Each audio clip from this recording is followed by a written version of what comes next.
শিক্ষার্থীবৃন্দ, আশা করি তোমরা ভালো আছো, যে যেখানে আছো নিরাপদে আছো, সুস্থ আছো। এই শুভ সকাল। আমরা আজকে উচ্চ মাধ্যমিক হিসাব বিজ্ঞান প্রথম পত্রের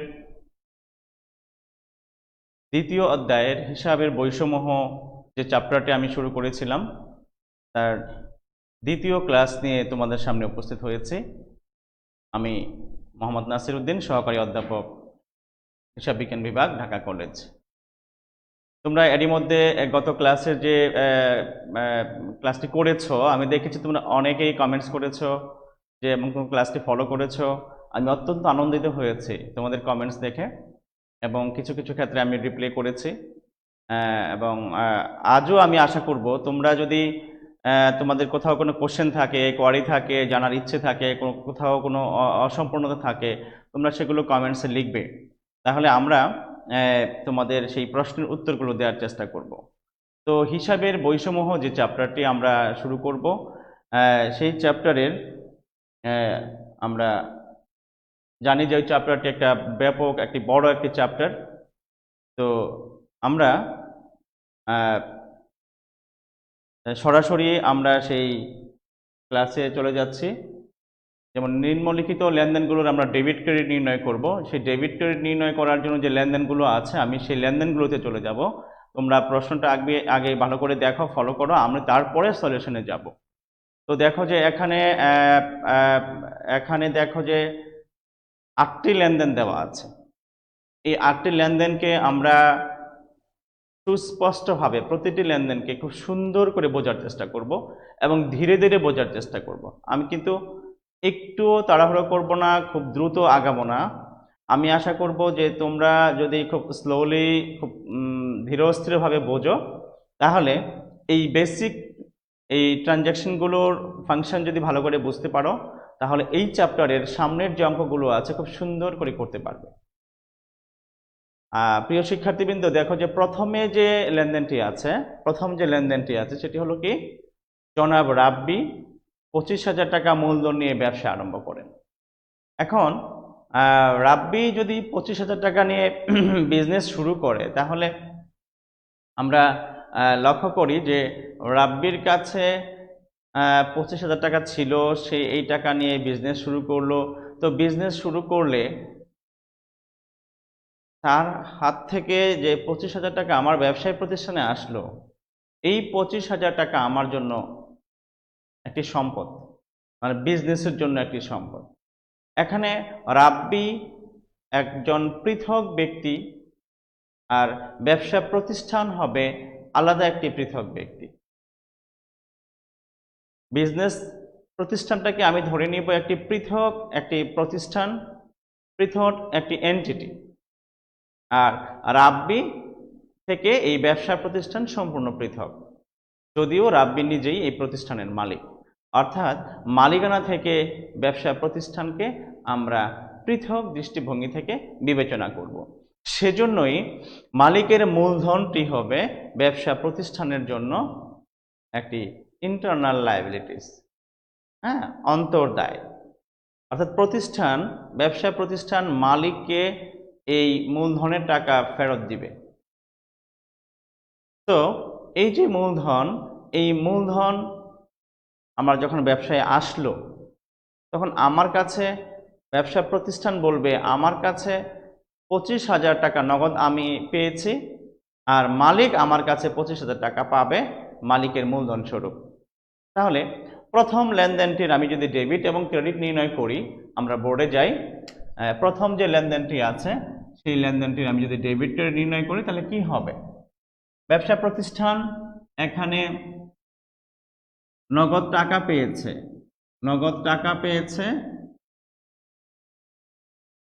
সো এই নগদান হিসাব তার কাছে হবে ডেবিট। আমি গত প্রথম ক্লাসে এই চ্যাপ্টারের যে প্রথম ক্লাস, সেখানে তোমাদের বলেছিলাম যে সম্পত্তি আসলে ডেবিট হবে, বা সম্পত্তি বৃদ্ধি পেলে ডেবিট হবে। এখানে এই যে নগদ টাকা আসলো, এই নগদ টাকা আসলো বলে এখানে ডেবিট হয়েছে। কেন ডেবিট হয়েছে নগদ টাকা? এটি আমার ব্যবসা প্রতিষ্ঠানের জন্য সম্পদ। সম্পদ বৃদ্ধি পেলে ডেবিট হয়, অথবা আমরা যদি বলি সম্পদ আসলে ডেবিট হয়। আর সম্পদ যদি চলে যায় তাহলে ক্রেডিট হয়। আবার একটু ভিন্নভাবে যদি বলি যে সম্পদ যদি হ্রাস পায় তাহলে ক্রেডিট হয়। তাহলে রাব্বি নগদ টাকা নিয়ে এসেছে 25,000, এই নগদান হিসাব হবে আমার ডেবিট। এখানে টাকা হবে কত? 25,000। প্রিয় শিক্ষার্থীবৃন্দ, নগদান হিসাব ডেবিট হলো কেন আমি আবার বলছি। রাব্বি 25,000 টাকা নিয়ে ব্যবসা আরম্ভ করলো মূলধন নিয়ে। তো রাব্বি যদি মূলধন নিয়ে ব্যবসা শুরু করে তাহলে সে ব্যবসা প্রতিষ্ঠানে নগদ টাকা নিয়ে এসেছে 25,000, যা মূলধন স্বরূপ। এই নগদ টাকা ব্যবসা প্রতিষ্ঠানের জন্য সম্পদ, সেজন্য নগদান হিসাব ডেবিট হয়েছে 25,000 টাকা। আর আমি বলেছি মূলধন হলো মালিকের প্রাপ্য টাকা, মালিককে ব্যবসা প্রতিষ্ঠান থেকে এই টাকাটা পরিশোধ করতে হবে। আর আমরা জানি যে মূলধন বা মালিকানা সত্ত্ব যদি বৃদ্ধি পায় তাহলে ক্রেডিট হয়। আমি গত ক্লাসে তোমাদের এই সূত্রটি শিখিয়েছিলাম, ডেবিট ক্রেডিট নির্ণয়ের সূত্র। তোমরা সেখানে দেখেছ যে মূলধন বা মালিকানা সত্ত্ব যদি বৃদ্ধি পায় তাহলে কি হবে? ক্রেডিট হবে। তাহলে মূলধন এখানে বৃদ্ধি পেয়েছে, সো মূলধন হবে ক্রেডিট।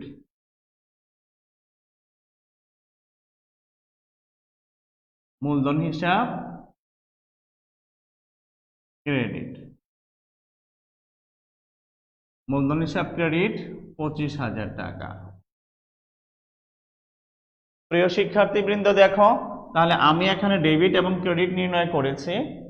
আমরা নগদান হিসাব ডেবিট করেছি, মূলধন হিসাব ক্রেডিট করেছি। আমার লেনদেনটি কি ছিল আমি আবার তোমাদের দেখাচ্ছি, যে লেনদেনটির উপর বেস করে আমি এটা করেছি। স্লাইডটি আমি তোমাদের দেখাচ্ছি। দেখো যে এখানে প্রথম 1 নাম্বার স্লাইড, 1 নাম্বার যে ট্রানজ্যাকশন, সেখানে দেখো জনাব রাব্বি 25,000 টাকা মূলধন নিয়ে ব্যবসা আরম্ভ করেন। তো রাব্বি যে 25,000 টাকা নিয়ে ব্যবসা শুরু করলো, হ্যাঁ, এই 25,000 টাকা নিয়ে বিজনেস শুরু করার জন্যে যে ডেবিট এবং ক্রেডিট নির্ণয় করতে হবে, এটি আমি বোর্ডে উপস্থাপন করেছি। দেখো এখানে তোমরা বোর্ড ফলো করো যে নগদান হিসাব ডেবিট হয়েছে, মূলধন হিসাব ক্রেডিট হয়েছে। আমার মনে হয় তোমরা এই লেনদেনটি বুঝতে পেরেছো যে কিভাবে ডেবিট ক্রেডিট হবে, কিভাবে ডেবিট ক্রেডিট হয়েছে। আর একটি বিষয় এখানে স্পষ্ট করতে চাই এবং বলতে পারো যে পরীক্ষার প্রশ্ন আমি আউট করে দিচ্ছি আজকে। তোমরা 2020 সালে ভর্তি হয়েছ, 2022 সালের উচ্চ মাধ্যমিক পরীক্ষার্থী। 2022 সালে যে উচ্চ মাধ্যমিক এইচএসসি পরীক্ষা হবে, সেই পরীক্ষায় এই এখন যে বিষয়টি আলোচনা করলাম যে ব্যবসায় 25,000 টাকা নিয়ে মূলধন নিয়ে শুরু করলো রাব্বি, এই লেনদেনটি পরীক্ষায় মাস্ট আসবে। অর্থাৎ এই ফাংশনটি ছাড়া আমাদের পরীক্ষার প্রশ্ন হবে না, এটা আমি তোমাদেরকে আজকে বলে দিচ্ছি। তো এত ইম্পর্টেন্ট একটা টপিক, অথচ খুব সহজ একটা বিষয়, তোমরা নিশ্চয়ই বুঝতে পেরেছো আজকে। এবং 22 সালের পরীক্ষা যখন তোমরা অ্যাটেন্ড করবে, প্রশ্নপত্র হাতে পাবে, দেখবে যে এটি এসেছে। হয়তো নাম চেঞ্জ করে আসতে পারে, রাব্বির জায়গায় রাকিব হতে পারে, 25,000 টাকার জায়গায় হয়তো 2 লাখ হতে পারে। হ্যাঁ, কিন্তু এই ফাংশনটি যে মালিক ব্যবসা শুরু করার সময় কিছু টাকা নিয়ে আসবে, যেটি মূলধন স্বরূপ নিয়ে এসে সে ব্যবসা শুরু করবে, এরকম একটি ফাংশন পরীক্ষায় সব সময় আসে, প্রতি বছর আসে। তুমি যদি গত 5 বছরের প্রশ্ন দেখো, দেখবে প্রতি বছরই এই ফাংশনটি পরীক্ষায় আসে। তাহলে প্রিয় শিক্ষার্থীবৃন্দ, আমরা আবারও বলছি যে নগদ টাকা ব্যবসায় নিয়ে আসলে আমার সম্পত্তি বৃদ্ধি পায়, সম্পত্তি বৃদ্ধি পেলে ডেবিট হবে, সো নগদান হিসাব ডেবিট হয়েছে আর মূলধন হিসাব ক্রেডিট হয়েছে। আমি এখন তোমাদেরকে দ্বিতীয় লেনদেনটি বোঝাবো। দ্বিতীয় লেনদেনটি তোমরা ভালো করে বোর্ড ফলো করো। দেখো যে আমাদের স্লাইডের মধ্যে দেখো দ্বিতীয় লেনদেনটি দেওয়া আছে, স্লাইডটি দেখো। দ্বিতীয় লেনদেনটি কি আছে দেখতে পাচ্ছ, আরেকটু বড় করে আমি দিচ্ছি। দ্বিতীয় লেনদেনটি দেখো যে এখানে আছে নগদে পণ্য ক্রয় 5,000 টাকা। পণ্য ক্রয়, ব্যবসা করতে গেলে তার মূল কাজ হয় দুটো, একটা পণ্য ক্রয় করা, একটা বিক্রি করা। তো এই এই যে একটা বেসিক লেনদেন, যে পণ্য ক্রয় করা, তুমি দেখবা যে প্রত্যেকটি পরীক্ষায় এই প্রশ্নটা আসে। আমি এই জন্য বলেছি যে এখানে 8টা লেনদেন আছে, এই 8টা লেনদেন খুব বাছাই করে আমি এনেছি। এই 8টা লেনদেন থেকে প্রায় পরীক্ষায় প্রশ্ন হয়। তো আজকের ক্লাস যে মনোযোগ সহকারে করবে সে কিন্তু অনেক মার্কস পেয়ে যাবে। তো এই যে 2 নাম্বার লেনদেনটি আমি বলছি নগদে পণ্য ক্রয়। তো পণ্য ক্রয় করলে এটি আমার ব্যয় হবে, তাই না? ক্রয় করলে কি হবে? ব্যয় হবে। আর ব্যয় হলে ডেবিট হয়, আয় হলে ক্রেডিট হয়। আমি আবার বলছি, ব্যয় হলে ডেবিট হবে, আয় হলে ক্রেডিট হবে। তাহলে আমি যদি পণ্য ক্রয় করি তাহলে কি হবে? ক্রয় করলে ব্যয় হবে, সো ক্রয় হিসাব হবে এখানে ডেবিট।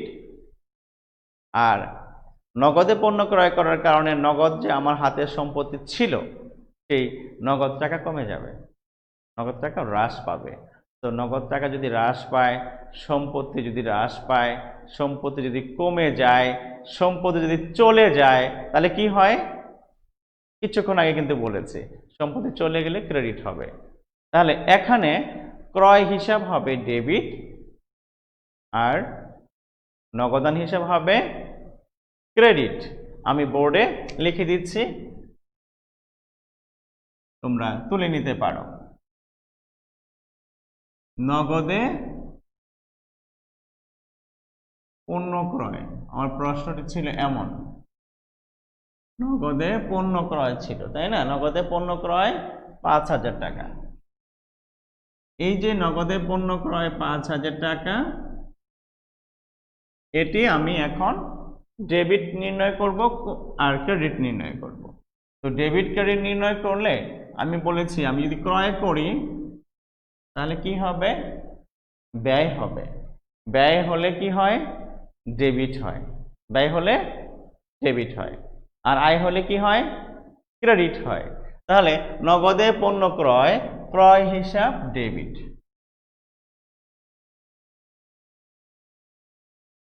ক্রয় হিসাব ডেবিট 5,000 টাকা। ক্রয় হিসাব কেন ডেবিট হলো? ক্রয়ের কারণে আমার ব্যয় বৃদ্ধি পেয়েছে, ব্যয় হয়েছে, ব্যয় বৃদ্ধি পেলে ডেবিট হয়, সেজন্য ক্রয় হিসাব ডেবিট। আর নগদ টাকা আমার সম্পদ, এই সম্পদ এখানে আমি যখনই ক্রয় করব তখন সম্পদ এখানে কি হবে? সম্পদ হ্রাস পাবে। সম্পদ যদি হ্রাস পায় তাহলে কি হয়? ক্রেডিট হয়। সম্পদ হ্রাস পেলে সম্পদ কি হবে? ক্রেডিট হবে। তো নগদান হিসাব ক্রেডিট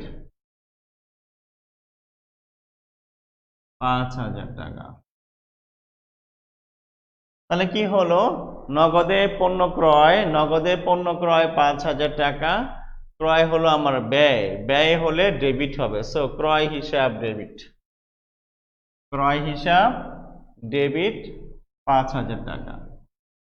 আর নগদ টাকা আমার সম্পদ, এই সম্পদ হ্রাস পেয়েছে, সম্পদ যদি হ্রাস পায় তাহলে ক্রেডিট হবে, সো নগদান হিসাব ক্রেডিট 5,000 টাকা।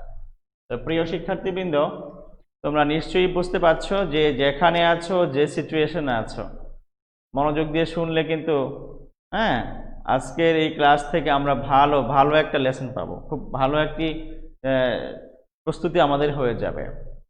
তো পণ্য ক্রয় করলে আমরা যে ফাংশনটি করব, ক্রয় হিসাব ডেবিট হবে, নগদান হিসাব ক্রেডিট হবে। এখন আমার একটা প্রশ্ন হলো, এখানে এই যে নগদে পণ্য ক্রয় আছে, যদি নগদ না থেকে এখানে একটু চেঞ্জ করে দেওয়া হয়, ধরো যে এখানে নগদে পণ্য ক্রয় বলা আছে, নগদ না বলে শুধু বললো পণ্য ক্রয়। দেখো আমি এখানে বোর্ডে লিখেছি পণ্য ক্রয়, নগদে ক্রয় করা হলো নাকি এটি বাকিতে ক্রয় করা হলো না চেকে ক্রয় করা হলো, কিছু বলা নেই, শুধু বলা আছে পণ্য ক্রয়। দেখো প্রশ্ন কিভাবে চেঞ্জ হয়। তোমরা কিছুক্ষণ আগে যে বিষয়টি পেয়েছো, একটা ওয়ার্ড আমি নগদে পণ্য ক্রয় ছিল, নগদ শব্দটা মুছে দিয়েছি, তাহলে প্রশ্নটা একটু চেঞ্জ হয়ে গেছে। এই জায়গায় যখন আসো তোমরা কনফিউশন ফেস করো যে স্যার এটা তো এখানে নগদ টগদ বলা নাই, কিছুই বলা নাই, কিভাবে ক্রয় করা হয়েছে। আমি একটু তোমাদের স্পষ্ট করে দিচ্ছি। তো পণ্য ক্রয় শুধু যদি থাকে, শুধু পণ্য ক্রয় থাকে, তাহলে আমি তো জানি না এটা নগদে ক্রয় করা হয়েছে নাকি বাকিতে ক্রয় করা হয়েছে, কিছুই উল্লেখ নেই। নগদও উল্লেখ নেই, বাকিও উল্লেখ নেই, চেক উল্লেখ নেই। তো কিভাবে ক্রয়? যদি কোনো ইনফরমেশন না থাকে, শুধু বলা থাকে পণ্য ক্রয়, তোমরা নোট লিখে নাও। পণ্য ক্রয় লেখা থাকলে শুধু তোমরা নোট লিখে নাও, নগদে পণ্য ক্রয় ধরতে হবে, নগদে পণ্য ক্রয় মনে করতে হবে। শুধু পণ্য ক্রয় উল্লেখ থাকলে, শুধু পণ্য বিক্রয় উল্লেখ থাকলে বুঝতে হবে নগদে পণ্য ক্রয় করা হয়েছে বা নগদে পণ্য বিক্রয় করা হয়েছে। অর্থাৎ তাহলে কি হচ্ছে যে এখানে নগদ শব্দটি ছিল, এটা নাই, শুধু আছে পণ্য ক্রয়। যদি তাই থাকে আমরা বুঝে নিচ্ছি যে এটা নগদে পণ্য ক্রয়। নগদে পণ্য ক্রয় থাকলে এই আগে যে জাবেদাটা করেছে সে ঠিক থাকবে, এটা চেঞ্জ হবে না। প্রশ্ন চেঞ্জ হয়ে গেছে আমার, বাট অ্যান্সার ঠিক আছে। আমি কি বোঝাতে পেরেছি তোমাদের? নিশ্চয়ই বুঝতে পেরেছ। তাহলে নগদে পণ্য ক্রয় থাকলে আমরা যে জাবেদাটি করব, শুধু পণ্য ক্রয় থাকলে সেম কাজটি করব। এখন আমরা আবার স্লাইডে যাচ্ছি। তোমরা লক্ষ্য করো 3 নাম্বার যে লেনদেনটি আছে, সেই 3 নাম্বার লেনদেনটি লক্ষ্য করো। আমরা 3 নাম্বার লেনদেনটি তোমাদের এখন বোঝাবো। 3 নম্বরে দেখো যে এখানে আছে নগদে পণ্য বিক্রয়। নগদে পণ্য বিক্রয় কত টাকা? ৮,০০০ টাকা। আমি এটি বোর্ডে একটু তুলে নিচ্ছি। নগদে পণ্য বিক্রয়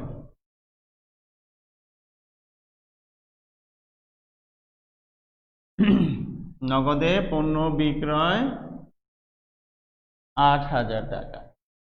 তো নগদে যদি পণ্য বিক্রয় হয় তাহলে কি হবে? আমি যদি পণ্য বিক্রয় করি, আমার কাছে টাকা আসবে না যাবে? টাকা আমার কাছে আসবে না চলে যাবে? আসবে। তো নগদে পণ্য বিক্রয় করলে আমার কাছে টাকা আসবে। যদি আমার কাছে টাকা আসে, আমি বলেছি সম্পত্তি আসলে ডেবিট হবে। সম্পত্তি আসলে কি হবে? ডেবিট হবে। আর সম্পত্তি চলে গেলে কি হবে? ক্রেডিট হবে। তাহলে নগদে পণ্য বিক্রয়, এখানে আমার কাছে সম্পত্তি এসেছে। কোন সম্পত্তি এসেছে? নগদ টাকা এসেছে। সো নগদান হিসাব ডেবিট। পণ্য বিক্রয় করার কারণে আমার কাছে নগদ টাকা এসেছে। নগদ টাকা আসলে আমি নগদান হিসাব ডেবিট করব। নগদান হিসাব ডেবিট কত টাকা হবে? ৮,০০০ টাকা। আচ্ছা, তা আমার কাছে এই নগদ সম্পত্তি আসলো, তাই বলে আমি নগদান হিসাবকে ডেবিট করলাম। এখন আছে এখানে বিক্রয়। বিক্রয় করলে কিন্তু আমার আয় হয়। বিক্রয় করলে কি হয়? আয় হয়। আমি বলেছি ব্যয় হলে ডেবিট, আয় হলে ক্রেডিট। তাহলে এখানে যদি আয় হয়, আমি এটাকে কি করব? ক্রেডিট করব। তাহলে এখানে বিক্রয়ের কারণে আয় হয়েছে, আয় হলে ক্রেডিট হবে। তো প্রিয় শিক্ষার্থী, বিক্রয় হিসাবকে তোমরা ক্রেডিট করবা। বিক্রয় হিসাব ক্রেডিট হবে। তাহলে আমি এখানে কি পেলাম, নগদে পণ্য বিক্রয়। নগদে পণ্য বিক্রয় যখন পেলাম তখন আমার কাছে নগদ টাকা আসলো, নগদান হিসাব ডেবিট। আর বিক্রয় হওয়ার কারণে আয় বেড়েছে, সো বিক্রয় হিসাব ক্রেডিট। আয় বৃদ্ধি পেলে ক্রেডিট হয়, বিক্রয়ের কারণে আয় বৃদ্ধি পেয়েছে, সো বিক্রয় হিসাব ক্রেডিট।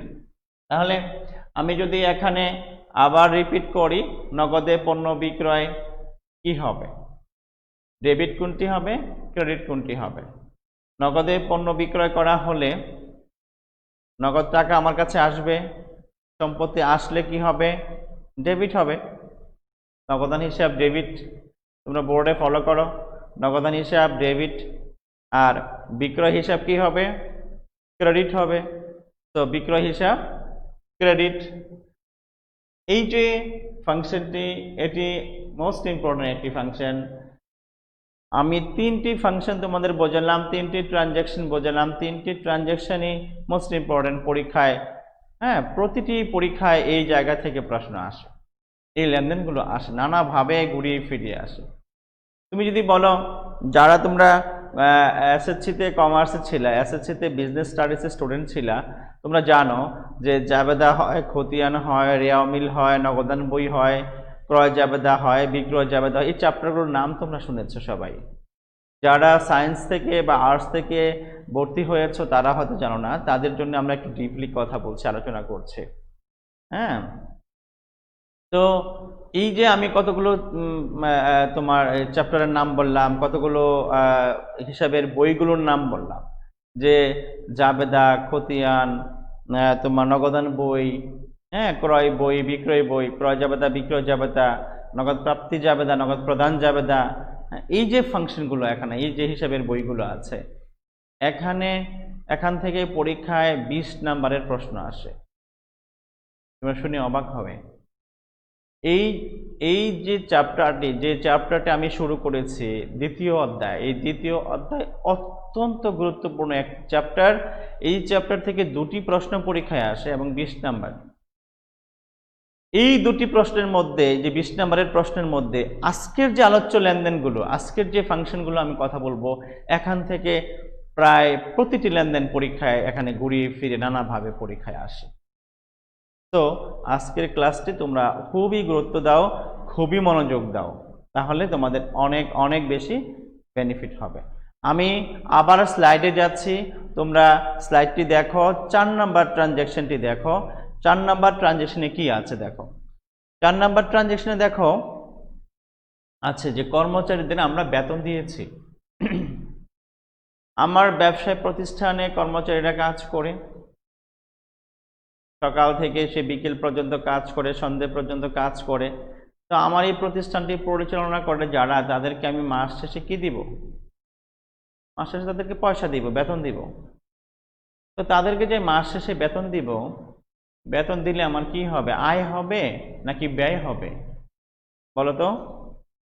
তোমরা কমেন্টসে লেখো দেখি কি লিখছো, আমি দেখতেছি কিন্তু। হ্যাঁ, কর্মচারীদের বেতন দিলে আমার কি আয় হবে নাকি ব্যয় হবে? হ্যাঁ, ব্যয় হবে। যদি বেতন দিলে ব্যয় হয়, তাহলে ব্যয় হলে আমি ডেবিট করব, আর যদি আয় হয় তাহলে কি করব, ক্রেডিট করব। তাহলে কর্মচারীদের বেতন প্রদান করা হলে ব্যয় হবে, ব্যয় হলে কি হবে, ডেবিট হবে। তাহলে এখানে বেতন হিসাব হবে ডেবিট, আর ক্রেডিট হবে কি, তোমরা যখন বেতন দিবে নগদ টাকা চলে যাবে, আমার প্রতিষ্ঠান থেকে নগদ টাকা চলে যাবে। তো নগদ টাকা সম্পদ, সম্পদ চলে গেলে কি হবে, ক্রেডিট হয়। সম্পদ আসলে ডেবিট, সম্পদ চলে গেলে ক্রেডিট। তাহলে কর্মচারীদের বেতন প্রদান, এর জন্য কি হবে, এর জন্য আমরা বলেছি যে বেতন হিসাব ডেবিট আর নগদান হিসাব ক্রেডিট। আমরা বোর্ড ফলো করি, আমি বোর্ডের মধ্যে এখন এই বিষয়টি উপস্থাপন করব। তোমরা নিশ্চয়ই এর মধ্যে বুঝে গেছো, তারপরে আমি আবার লিখে দিচ্ছি।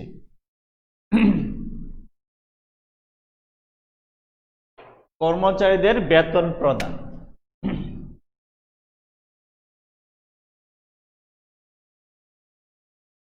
কর্মচারীদের বেতন প্রদান। তো আমি যদি কর্মচারীদের বেতন দেই, বেতন দিলে কি হবে? বেতন পরিশোধ করলে ব্যয় হবে, তাহলে বেতন হিসাব হবে ডেবিট,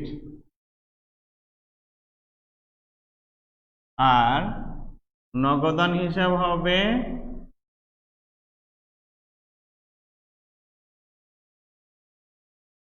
ক্রেডিট। বেতন হিসাব হবে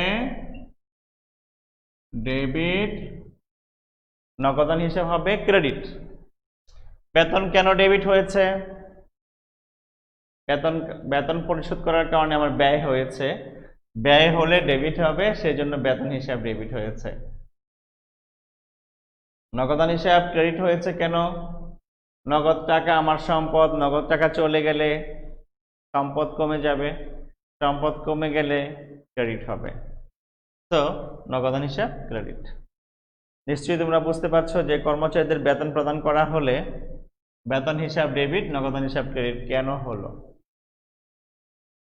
তো আমরা এখন আবার স্লাইডে যাব, আমরা পরের লেনদেনটিতে যাচ্ছি, 5 নাম্বার লেনদেনটিতে যাচ্ছি। তোমরা দেখো, ভালো করে স্লাইড লক্ষ্য করো। আমি পুরো স্ক্রিন জুড়ে স্লাইডটি দেখাচ্ছি, বড় করে দেখাচ্ছি। তোমরা 5 নাম্বার লেনদেনটি লক্ষ্য করো। 5 নাম্বার লেনদেনটি কি আছে দেখো। 5 নাম্বারে আছে ব্যাংকে জমা 7,000 টাকা। এই যে লেনদেনটি আছে যে ব্যাংকে জমা দিলে কি হয়? ব্যাংকে জমা, তো ব্যাংকে আমি জমা দিলাম কত টাকা? 7,000 টাকা। ব্যাংকে জমা হলে এখানে ব্যাংকে যদি আমি টাকা জমা দেই, তাহলে আমার অ্যাকাউন্টে টাকা জমা হলে আমার কিন্তু একটা সম্পদ বেড়ে যাবে। ব্যাংকে আমার এখানে জমা আছে ধরে নাও আগের 5,000 টাকা, এখন আমি আরো 7,000 জমা দিলাম, তাহলে ব্যাংকে আমার কত হবে? এখন আগের ছিল 5,000, এখন আবার জমা দিলাম 7,000, তাহলে ব্যাংকে এখন আমার কত হবে? 12,000। তাহলে ব্যাংকের যে সম্পত্তি ছিল ওই সম্পত্তি বেড়ে গেছে। ব্যাংকে জমা টাকা আমার সম্পদ। আমি বলেছি সম্পদ বৃদ্ধি পেলে ডেবিট হবে। কি বলেছি? সম্পদ বৃদ্ধি পেলে ডেবিট হবে। তাহলে লক্ষ্য করো, আমার ব্যাংকে জমা টাকা, আমার ব্যাংকে আগে ছিল কিছু টাকা, এখন আরো আমি জমা দিলাম 7,000 টাকা। আমি যদি আরো 7,000 টাকা জমা দেই, তাহলে ব্যাংকের যে জমা টাকা সেটি কিন্তু বাড়বে, আর ব্যাংকে জমা টাকা বেড়ে গেলে কি হবে? ডেবিট হবে। কেন ডেবিট হবে? সম্পদ বৃদ্ধি পেলে ডেবিট। সো এখন আমি এখানে ব্যাংক হিসাব ডেবিট করব, ব্যাংক হিসাব ডেবিট করব 7,000 টাকা। এখন প্রশ্ন হলো, স্যার ডেবিট তো করলেন 7,000 টাকা, ক্রেডিট হবে কি? আমার কাছে থেকে 7,000 টাকা এখন চলে গেছে কার কাছে? ব্যাংকের কাছে। তাহলে আমার কাছে 7,000 টাকা আগে ছিল, নগদ ক্যাশ ছিল। এই আমার কাছে যে ক্যাশ টাকা ছিল সেই ক্যাশ টাকা এখন চলে গেছে। কোথায় চলে গেছে? ব্যাংকের কাছে চলে গেছে। তাহলে আমার ক্যাশ টাকা কমে গেছে। আমার যে ক্যাশ টাকা সেটা কি হয়েছে? কমে গেছে। তা আমার কাছ থেকে ক্যাশ যদি কমে যায়, তাহলে নগদ টাকা কমে যায়, এই নগদ টাকাও আমার সম্পদ। এই নগদান হিসাব কি হবে? এখন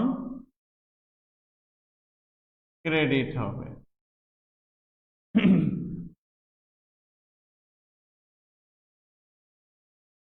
ব্যাংক হিসাব ডেবিট হয়েছে আর নগদান হিসাব কি হয়েছে? ক্রেডিট।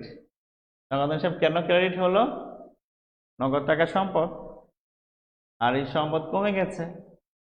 সম্পদ বৃদ্ধি পেলে কি হয়? সম্পদ বৃদ্ধি পেলে ডেবিট হয়। সম্পদ কমে গেলে কি হয়? ক্রেডিট হয়। তাহলে ব্যাংকে জমা দেওয়ার কারণে ব্যাংক হিসাব ডেবিট হয়েছে আর নগদান হিসাব ক্রেডিট হয়েছে। তাহলে ব্যাংকে জমা আমরা পারবো, ব্যাংকে জমা দেওয়া হলো। যদি পরীক্ষায় আসে আমরা এখানে দেখব যে দুটি হিসাব জড়িত, একটি ব্যাংক হিসাব, একটি নগদান হিসাব। আমার সামনের যে আলোচনার বিষয়গুলো আছে সেখানে এই ব্যাংক হিসাব আর নগদান হিসাব যে কতবার আসবে, হ্যাঁ, তোমরা দেখবা যে অনেকবার আসবে, এবং এটিকে নিয়ে আমি কিন্তু অনেক কথা বলতে চাই। আমরা যখন একটি সামনে আছে নগদান বই, ক্যাশ বুক, হ্যাঁ, তোমার ডাবল কলাম ক্যাশ বুক, ট্রিপল কলাম ক্যাশ বুক, এগুলো আছে, 2 ঘর নগদান বই, 3 ঘর নগদান বই। তো সেগুলোতে এর কিন্তু একটা ভালো ফাংশন আছে ক্যাশ বইয়ের মধ্যে। তো এখানে যদি বুঝে যাও সেখানে খুব সহজ হয়ে যাবে। ঠিক আছে, আজকে যদি না বুঝো সামনে কিন্তু প্রবলেমে পড়বে। তাহলে আজকে আমরা ভালো করে বোঝার চেষ্টা করব।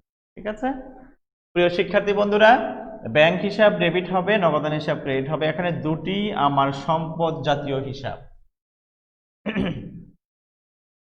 এখানে যে দুটি হিসাব আছে, দুটি আমার সম্পদ জাতীয় হিসাব। ব্যাংক হিসাবও আমার সম্পদ, নগদান হিসাবও আমার সম্পদ। এখানে একটি সম্পদ এসেছে, আরেকটি সম্পদ চলে গেছে। কোন সম্পত্তি এসেছে? ব্যাংকে যে জমা সম্পত্তি সেটি বেড়েছে, এই সম্পত্তি বেড়েছে বলে আমি ব্যাংক হিসাবকে ডেবিট করেছি। আর ক্যাশ টাকা আমার কাছ থেকে কমে গেছে, ক্যাশকে ক্রেডিট করেছি। কেউ কেউ আবার একটু ভিন্নভাবে ব্যাখ্যা করে যে ব্যাংক একটি প্রতিষ্ঠান, সেই প্রতিষ্ঠান টাকা গ্রহণ করেছে, তো ব্যাংক হিসাব ডেবিট। আমরা জানি কোনো প্রতিষ্ঠান গ্রহণ করলে ডেবিট হয়, প্রদান করলে ক্রেডিট হয়। যেভাবেই আমি মূল্যায়ন করি না কেন, এখানে ব্যাংকে টাকা জমা টাকা বেড়েছে, সো ব্যাংক হিসাব ডেবিট। আর ক্যাশ টাকা আরেকটি সম্পদ, সেই ক্যাশটি কমে গেছে, সো ক্যাশ হলো ক্রেডিট। তাহলে আমরা 5 নাম্বার যে লেনদেনটি এটি বুঝতে পেরেছি। আমরা এখন পরের ট্রানজ্যাকশনে যাব। তোমরা স্লাইডটি দেখো, 6 নাম্বার ট্রানজ্যাকশনটি দেখো। 6 নম্বরে কি বলা আছে দেখো তো? ধারে পণ্য ক্রয়, তাই না? আমরা কিন্তু আগে এতক্ষণ পর্যন্ত শুধু ক্যাশ ট্রানজ্যাকশন করেছি, হ্যাঁ, ক্যাশ নিয়ে আমরা শুধু কাজ করেছি। এখন যে ধারে যে লেনদেন হয় সেটি নিয়ে কাজ করি। ব্যবসা প্রতিষ্ঠানের অলমোস্ট 60% ট্রানজ্যাকশন আর অ্যাবাভ ধারে হয়ে থাকে। ধারে লেনদেন হয় মিনিমাম 60% এবং বেশি, এর চেয়ে বেশিও হয়। তো ধারে যে লেনদেনগুলো হয় সেগুলো খুব সুন্দরভাবে কিন্তু হিসাবভুক্ত করতে হবে। তো এখানে বলা হচ্ছে ধারে পণ্য ক্রয়। আমরা কিন্তু 2 নাম্বার লেনদেনে শিখেছিলাম নগদে পণ্য ক্রয়, আর এখানে এসে 6 নম্বরে পাচ্ছি ধারে পণ্য ক্রয়। তো আমরা বোর্ডে যাই, ধারে পণ্য ক্রয় কিভাবে হবে, আমরা কিভাবে ডেবিট ক্রেডিট করব, কোনটাকে করব, এইটা আমরা এখন একটু শিখব।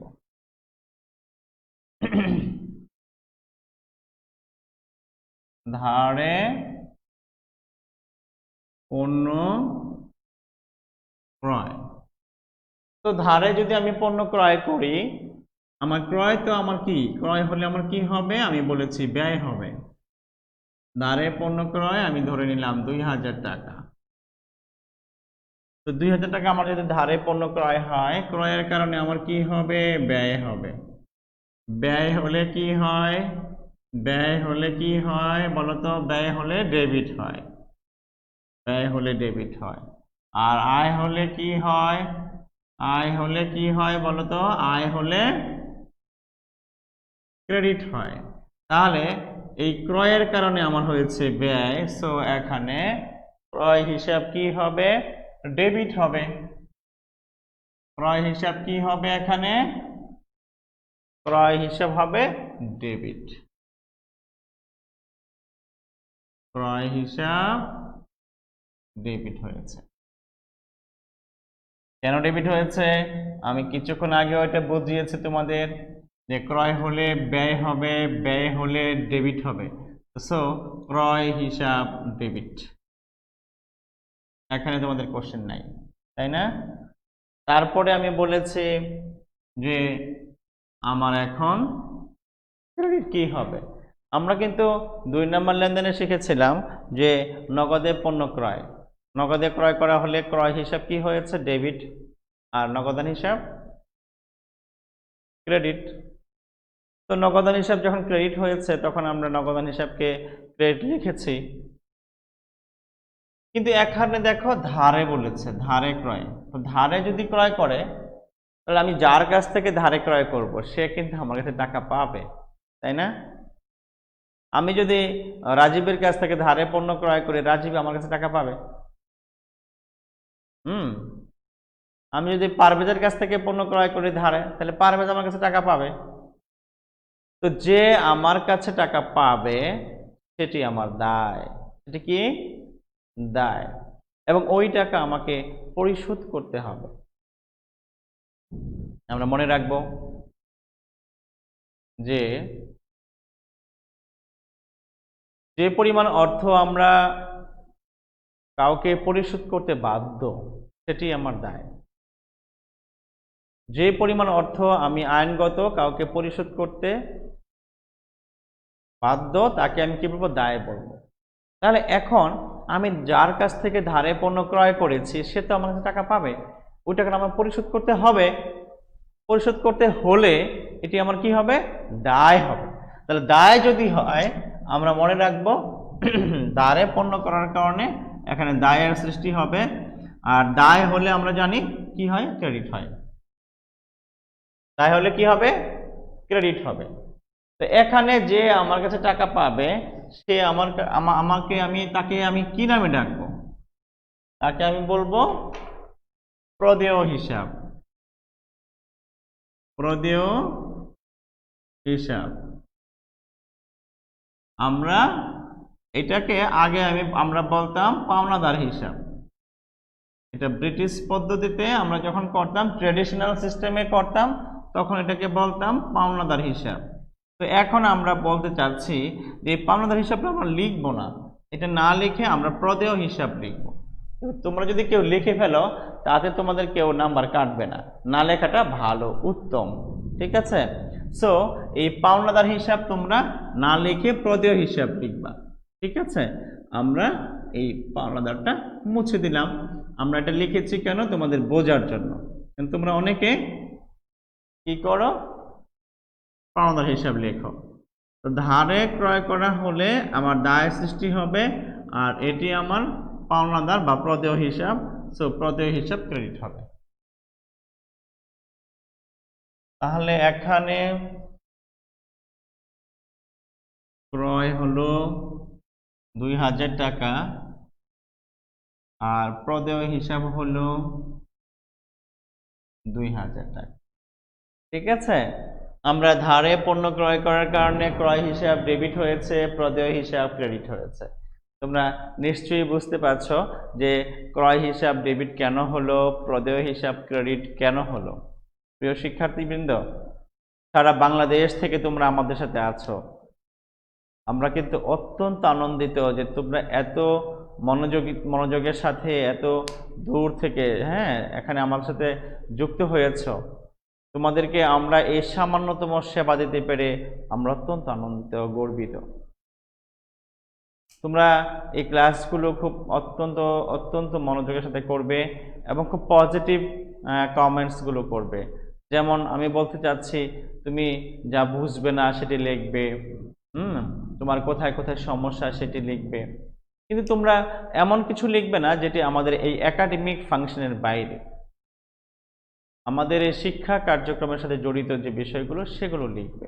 হ্যাঁ, তো আমি গত ক্লাসে দেখেছি তোমরা অনেকেই কমেন্টস করেছো যে আমরা যারা দ্বাদশ শ্রেণীতে আছি তাদের জন্য স্যার ক্লাস শুরু করেন।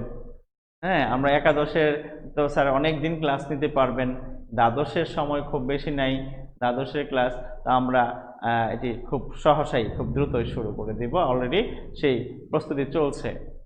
ঠিক আছে, তোমরা দ্বাদশের ক্লাসগুলো দেখো। আর আমি নিজেই 4টি চ্যাপ্টার পড়িয়েছি। আমাদের অনলাইন ক্লাসের যে তোমার ইউটিউব চ্যানেল আছে সেখানে দেখো, অ্যাকাউন্টিং সেকেন্ড পেপারের যে ক্লাসগুলো আছে সেগুলো সেখানে সবগুলো ক্লাস দেওয়া আছে। ওই ক্লাসগুলো তোমরা যারা দ্বাদশের স্টুডেন্ট তারা সেগুলো ফলো করলেই, আমাদের চ্যানেল থেকে সেই ক্লাসগুলো ফলো করলে তোমরা ওখানে প্রায় 60 মার্কস কমন পাবে। আমি প্রায় 60 মার্কস কমন পাওয়ার মতো প্রস্তুতি তোমাদের ওখানে আমার ক্লাসগুলো থেকে আছে, এবং অন্য স্যাররাও ম্যাডামরাও ক্লাস নিয়েছেন, এবং বাকি যে 40% সিলেবাস সেটি আমরা শেষ করে দিব, সেই প্রস্তুতি আমাদের আছে। তো প্রিয় শিক্ষার্থী যারা একাদশের স্টুডেন্ট তাদেরকে বলছি যে ক্রয় হিসাব ডেবিট, প্রদেয় হিসাব ক্রেডিট। ক্রয় হিসাব ডেবিট কেন হলো? যেটি ব্যয় সেজন্য ডেবিট হলো। প্রদেয় হিসাব ক্রেডিট কেন হলো? এটি আমার দায় সেজন্য প্রদেয় হিসাব ক্রেডিট করা হলো। প্রদেয় মানে দিতে হবে, প্রদান করতে হবে, বকেয়া আছে, ধারে আমি ক্রয় করেছি, সে আমার কাছে টাকা পাবে। ঠিক আছে, তাহলে আমরা এই ধারে পণ্য ক্রয় বুঝতে পেরেছি। আমরা এখন আবার স্লাইডে যাব এবং সেখানে আমরা 7 নম্বর লেনদেনটি ভালো করে দেখব। দেখো 7 নম্বরে কি বলেছে। 7 নম্বরে বলেছে বিনিয়োগের সুদ প্রাপ্তি। তোমরা ভালো করে দেখো, আমি ততক্ষণে বোর্ডটা মুছে নিচ্ছি। 7 নম্বরে কি বলেছে? আমরা কোথাও বিনিয়োগ করেছি, সেখান থেকে সুদ পেয়েছি। তো বিনিয়োগ থেকে যদি আমি সুদ পাই তাহলে আমার কি হবে? বিনিয়োগ থেকে আমি সুদ পেলে আমার বিনিয়োগ থেকে আমি যদি কিছু আর্ন করি তাহলে আমার আয় হবে, তাই না? বিনিয়োগের সুদটা আমার আয়। আয় হলে কি হয়? ডেবিট হয় না ক্রেডিট হয়? আয় হলে ক্রেডিট হয়। ব্যয় হলে কি হয়? ডেবিট হয় না ক্রেডিট হয়? ডেবিট হয়। তাহলে ব্যয় হলে ডেবিট হয়, আয় হলে ক্রেডিট হয়। বিনিয়োগের সুদ আমার আয়, তো এই বিনিয়োগের সুদ কি হবে? ক্রেডিট হবে। আর আমরা বিনিয়োগের সুদ যদি পাই সেটি যদি ক্রেডিট হয় আয়ের কারণে, আর আমার যে ক্যাশ টাকাটা আসবে সেটি আমার সম্পদ। তাহলে আমি যে 900 টাকা পেয়েছি, আমি 7 নাম্বার আইটেম বোঝাচ্ছি, কিন্তু 7 নাম্বারটি তোমরা দেখতে পাচ্ছ যে বিনিয়োগের সুদ আমি ক্যাশ পেয়েছি। কত টাকা পেয়েছি? 900 টাকা পেয়েছি। এই 900 টাকা আমার সম্পদ। তো নগদান হিসাব ডেবিট, বিনিয়োগের সুদ হিসাব ক্রেডিট। আমি যদি 7 নাম্বার বলি, 7 নাম্বার যে বিনিয়োগের সুদ পাওয়া গেল,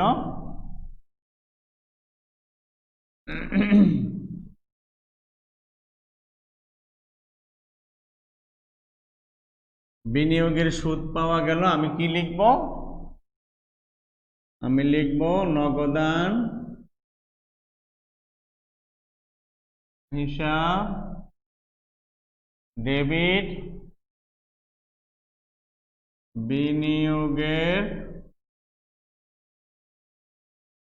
সুদ হিসাব ক্রেডিট। বিনিয়োগের সুদ পাওয়া গেল কত টাকা ছিল?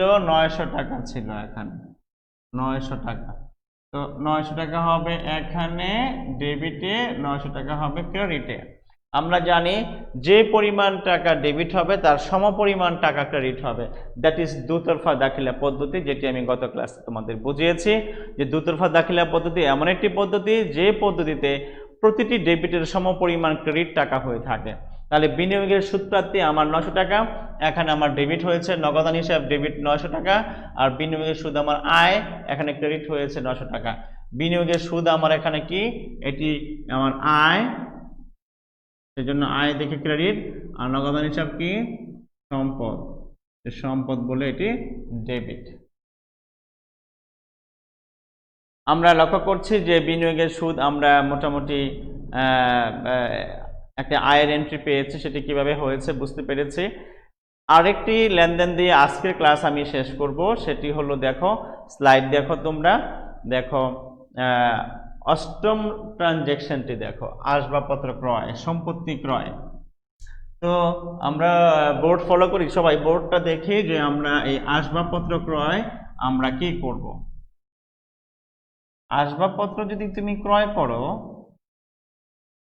তোমার কাছে কি আসবে আর তোমার কাছ থেকে কি চলে যাবে, একটু চিন্তা করো তো। আসবাবপত্র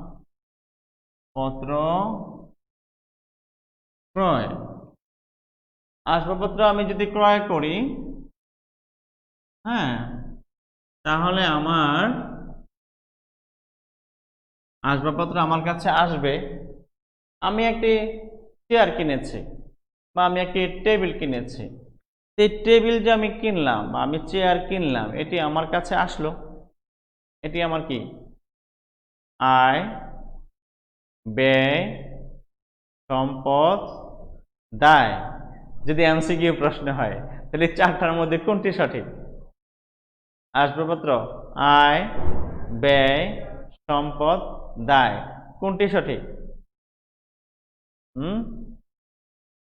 সম্পদ, তাই না? আসবাবপত্র সম্পদ। তো আসবাবপত্র যদি সম্পদ হয় তাহলে এটা কি হবে? আসবাবপত্র সম্পদ হলে ডেবিট হবে। তাহলে আমি লিখব আসবাবপত্র হিসাব ডেবিট। সম্পদ আসলে ডেবিট হয়, এখানে আমার কাছে সম্পদ এসেছে, কোন সম্পদ এসেছে? ফার্নিচার। সো এই ফার্নিচার আমি ডেবিট করেছি। আর আমার কাছ থেকে চলে গেছে একটি সম্পদ, বলো তো সেটি কোনটি? দেখি কি কমেন্টস করছো। হ্যাঁ, আমার কাছ থেকে একটি সম্পদ চলে গেছে, যে সম্পদটি চলে গেছে সেটি কোনটি বলো? অনেকেই লিখছো। হ্যাঁ, আমাদের কাছ থেকে যে সম্পদটি চলে গেছে সেটি হলো ক্যাশ টাকা, নগদ টাকা। তো এই যে নগদান হিসাব, এই নগদান হিসাব হবে ক্রেডিট। আসবাবপত্র হিসাব ডেবিট হবে আর নগদান হিসাব ক্রেডিট হবে। আসবাবপত্র আমার কাছে এসেছে, এই জন্য ডেবিট হয়েছে, আর নগদ টাকা আমার কাছ থেকে চলে গিয়েছে, নগদ টাকা সম্পদ, এটি চলে গিয়েছে। সম্পদ চলে গেলে ক্রেডিট হয়, সম্পদ আসলে ডেবিট হয়, সম্পদ চলে গেলে ক্রেডিট হয়। তাহলে এই আসবাবপত্র ক্রয়, এখানে আমার দুটি হিসাব জড়িত, দুটি হিসাবই সম্পদ হিসাব। একটি সম্পদ এসেছে, আরেকটি সম্পদ চলে গেছে, যে সম্পদ আসবে সেটি ডেবিট করব। তাহলে আসবাবপত্র হিসাব এসেছে, সো আসবাবপত্র হিসাব হয়েছে ডেবিট 2000 টাকা। আর নগদান হিসাব আমার কাছ থেকে এখানে চলে গেছে নগদ টাকা, আমি যখন ফার্নিচার ক্রয় করেছি ওই দোকানদারকে আমি 2000 টাকা দিয়ে দিয়েছি। তা আমি যদি টাকা দিয়ে দিই তো আমার কাছ থেকে ক্যাশ কমে যাবে, ক্যাশ হলো সম্পদ, আর ক্যাশ যখন কমে যাবে তখন নগদান হিসাব হবে ক্রেডিট। কত টাকা? সমপরিমাণ টাকা।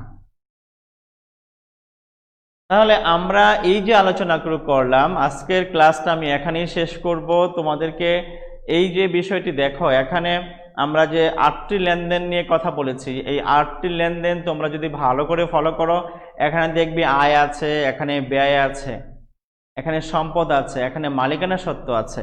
আমাদের 5টি হিসাবের আমরা জানি হিসাবের শ্রেণীবিভাগ 5 প্রকার। একটি হলো সম্পদ হিসাব, একটি হলো আয় হিসাব, একটি ব্যয় হিসাব, আরেকটি মালিকানা সত্ত্ব হিসাব, আরেকটি দায় হিসাব। 5 ধরনের হিসাব আছে।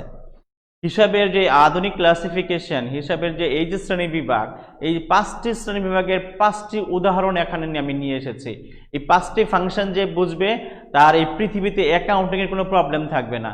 অ্যাকাউন্টিংয়ের যত রকমের প্রবলেমগুলো পাবে সব এই 5টি ফাংশনের উপর বেস করে সৃষ্টি হবে।